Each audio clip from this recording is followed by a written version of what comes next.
Hello, BookTube. Well, it has recently come to my attention that it is the Christmas season. Well, that sprung upon us rather quickly, didn't it? My sister says that it's because the election took up so much of our time. Andy, just wait a second. Sorry, dog. That Thanksgiving snuck up upon us, which meant that Christmas is sneaking up upon us. Either way, I've decided to adjust my reading schedule accordingly. My friend Amy, over at From the Dusty Bookshelf, and I have been wanting to read Lolita by Vladimir Novakov for some time. But because we're both busy, we're going to be doing it sometime in January. Also, I realized that reading about a pedophilic relationship might put a damper on my holiday spirit. I don't have that much to begin with, so I need to salvage all that I can. So that made me start thinking. Also, because I recently read Atonement, and I hated it, meant that I need to start reading books that I do like. It was just an accident. Well, it wasn't actually an accident, but it wasn't a deliberate decision. I wasn't thinking, which is never something that goes well. So I have here 4 books that I would like to read during the month of December that I think will make me perhaps non-cynical enough to enjoy the Christmas season. Also Hanukkah if you are Jewish. Also, no holiday if you don't celebrate any holidays. I don't know. I don't understand. Anyways, first book I have is La Moitié des Orfèvres. I don't speak French, I'm sorry. But this is like the complete original mythologies about King Arthur and his knights. I mentioned in another video how I wanted to read The Fall of Arthur by John Steinbeck, but I realized, you know what I should do before that? I should familiarize myself with the legends of King Arthur. And what better time than the midst of winter to remind yourself about the Knights of Camelot? None. None, I would say. So, alas, I shall do that. Next books that I have take place kind of in the 1800s. I don't know what it is about British people in the 1800s, but that reminds me of Christmas. So, next 2 books I have are by Thomas Hardy, Return of the Native, and Tessa d'Urbervilles.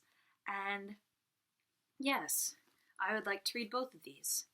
For some reason, I like Thomas Hardy, even though I don't like a lot of other Victorian... I'm not a huge fan of Victorian novels, I don't hate them, but they're just not my favorite, possibly because I know, way, way too much about the slums in Victorian times, so it's, hard for me to take their problems seriously. But I like him. All of these are Signet classics, by the way. Just noticed that. Ta-da! Look at that. It's a miracle! Ta-da-da! Sorry, my sister's also texting me. I did not plan for this video accordingly, in case you can't tell. Also, last and finally, I have Little Women by Louisa May Alcott. I know. So I've never read this version in full. I read portions when I was a kid, and I also read, the abridged versions, and there was also, I had a bunch of different abridged versions that I got from my library, and my church library had a lot of the abridged versions. I don't know. I read a lot of terrible books when I was younger because I didn't have access to good ones, or books that were way too mature for me. My church library, they would have, super, super Christian books that were, really terribly written, or they would have some classics that were, way too mature for me, but they were classics, so I could read them. So, the Aeneid, pretty graphic stuff. Also, I did read Gilgamesh. Oh gosh. How old was I? I was in 7th grade when I read Gilgamesh, and I am forever scarred. If you haven't read Gilgamesh, it is an entertaining read. However, that was how I learned what prostitution was. It was not fun asking the librarian to look up that word for me in a dictionary. Anyways, so this book is just really friendly and happy and has lots of Christmas stories. And look, there's even a quote about Christmas on the front. Christmas won't be Christmas without any presents, grumbled Joe, lying on the rug. Ta-da!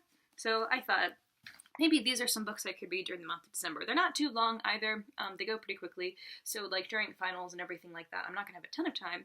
I have used this little slight period of time that I had over Thanksgiving break to finally read books that I've been wanting to read, but haven't been able to because of schoolwork and life and work. But yeah.